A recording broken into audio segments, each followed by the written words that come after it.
Dakota.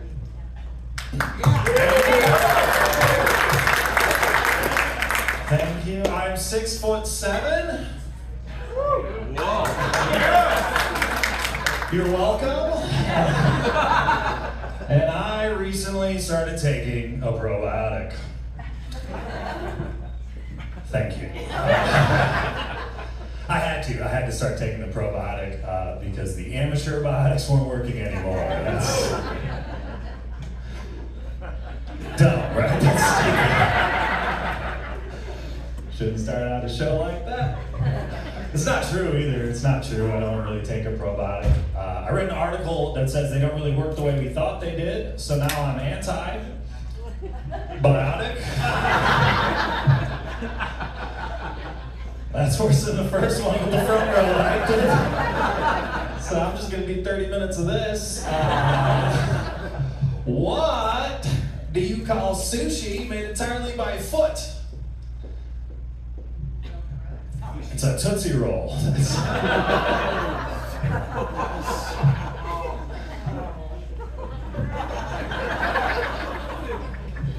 I grew up in the Midwest. I grew up in South Dakota. I'm always trying new things. So last summer, the first time in my entire life, I decided I was going to try and spend an entire weekend detasseling. Yeah, I got kicked out of the strip club the first night, you guys.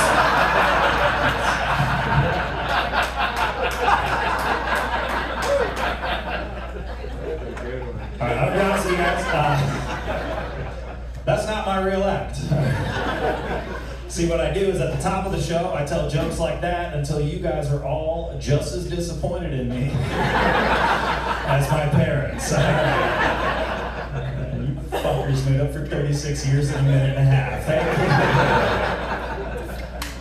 I do want to ask you guys a favor. If you would, please, the next time you see a tall person, like, out in the wild, can you just talk to us like we're normal goddamn people? Every day, you guys. I got into town, went to check into the hotel. They've got us at a very nice hotel. There was some guy standing right outside the door. He walked up to me right as I got out of my car. 5 foot nothing. Big old beard. He's wearing a flannel shirt. He walks up to me and he goes, "Whoa. You're really tall. Do you play basketball?" And whenever somebody asks me a question like that, I make an assessment on their physical appearance, and I return the favor, right? So I just fired right back. I was like, "Hey, you got a big beard? Are you a lumberjack?"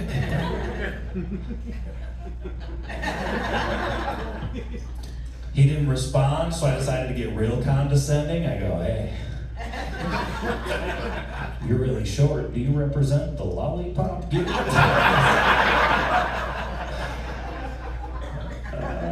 gotta be careful. I gotta be careful with that. I've developed that as a rapid fire response, right? So I was in Virginia. This guy with a face tattoo asked me the question. I fired right back. "Hey, nice face tattoo. You wanna fight?"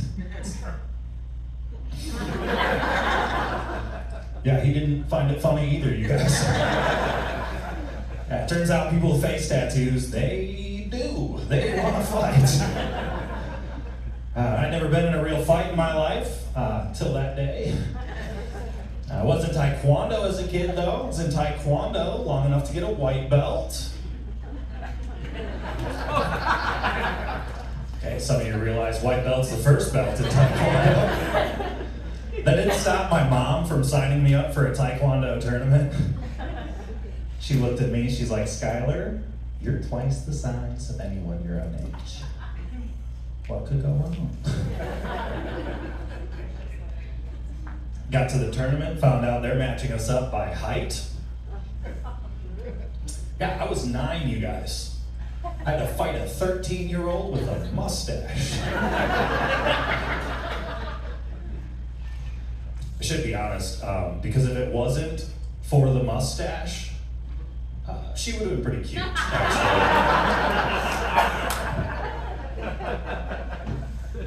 Stepped up on the mat, we did our bow, they rang the bell, she kicked me in the chest. knocked the wind out of me. I hit the ground and I started crying. And that was the last time I ever saw my dad. It's just a joke, all right? It's just a joke. It's also a test to find out how nice an audience is, and you guys over here are assholes.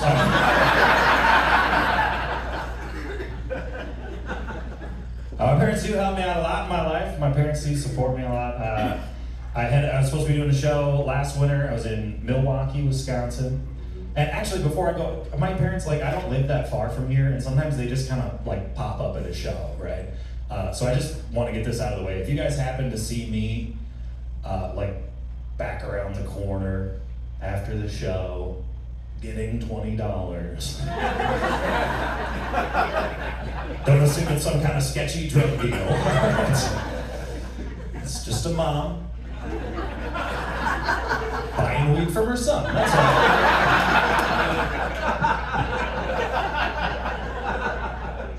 all. Of course, just a joke. Just a joke. I don't know where she gets her weed. But I was supposed to be in Milwaukee, Wisconsin. Night before I was supposed to leave, my car broke down.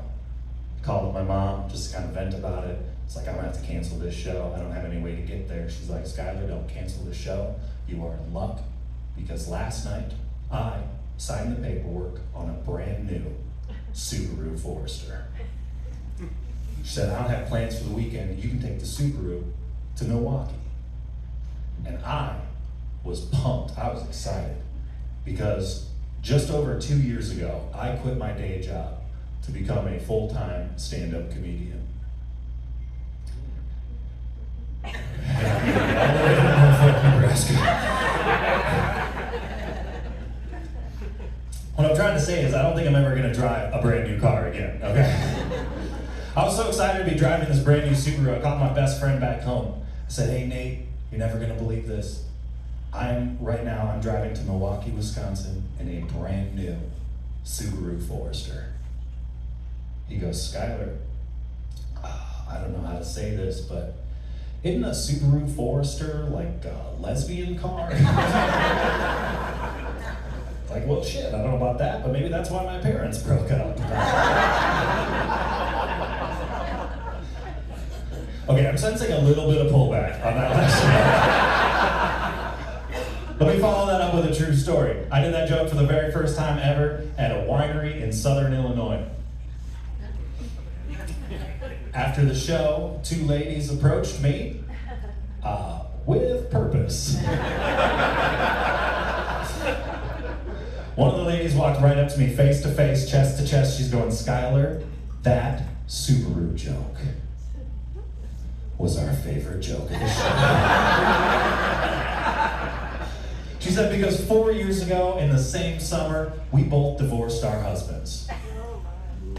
And then we met at the Subaru dealership. So that joke is lesbian certified.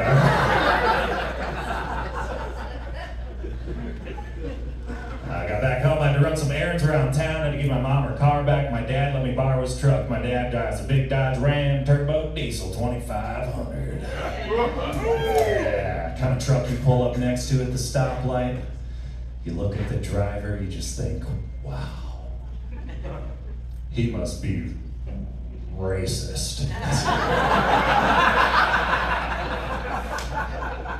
Some of you like that joke, some of you didn't. You know who really doesn't like that joke? Gillette, Wyoming, actually.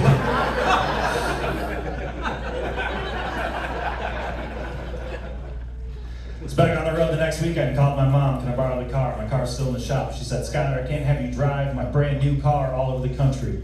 But what I can do is get my summer car out of storage. My mom's summer car is a Mustang convertible 5.0 in grabber blue. Yeah, I love driving that car for one reason. When I'm driving that car, I get a lot of attention from the ladies. Yeah. I was parked one time, I was sitting at a Casey's gas station, top back. This lady walks right up to the car. Started doing that happy dance you do when you see your food coming at the restaurant, you know? She just goes,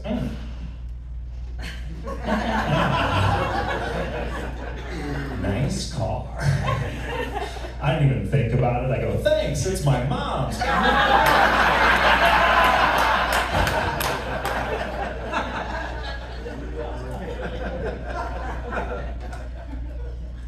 Did get my car situation figured out though, got myself something cool, something also for the ladies. Toyota Prius, what's up?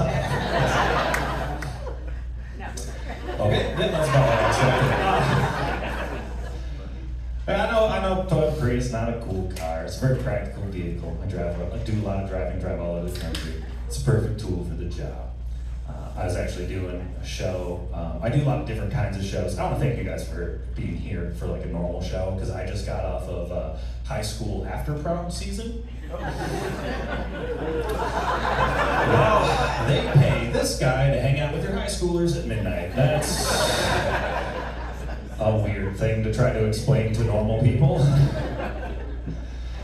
But I do a lot of company Christmas parties as well. I did one last winter for a large implement company out in Deadwood, South Dakota. Did the show at Cadillac Jack's Casino. Wow. I've never been, so I was like, what do? You know, you look it up. I looked up the place, take a look at it. The banner on the top of the screen just said Cadillac Jack's. It's the Cadillac of casinos. That was enough information for me. I closed the computer, I showed up to the casino, I took one look around and thought, yep, just like a Cadillac, this was probably a lot better in the 70s.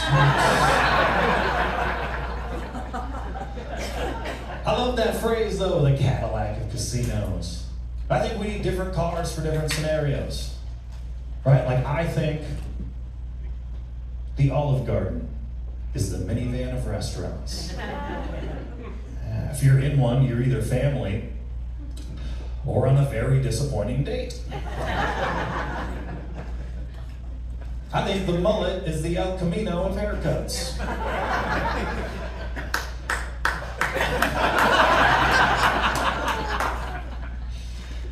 You don't have a mullet, so I'm going to assume you have an El Camino. I am the Toyota of sex? Yeah.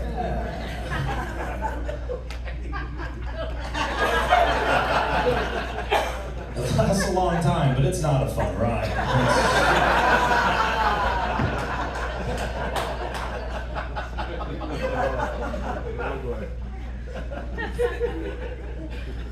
Oh boy. I'm excited to be here. I do a lot of shows where it's one night in a place, and I'm excited to be in a place where I get to like sit still for a little while, because that allows me to do my favorite thing in the world, and that is to go to the local budget brand food store.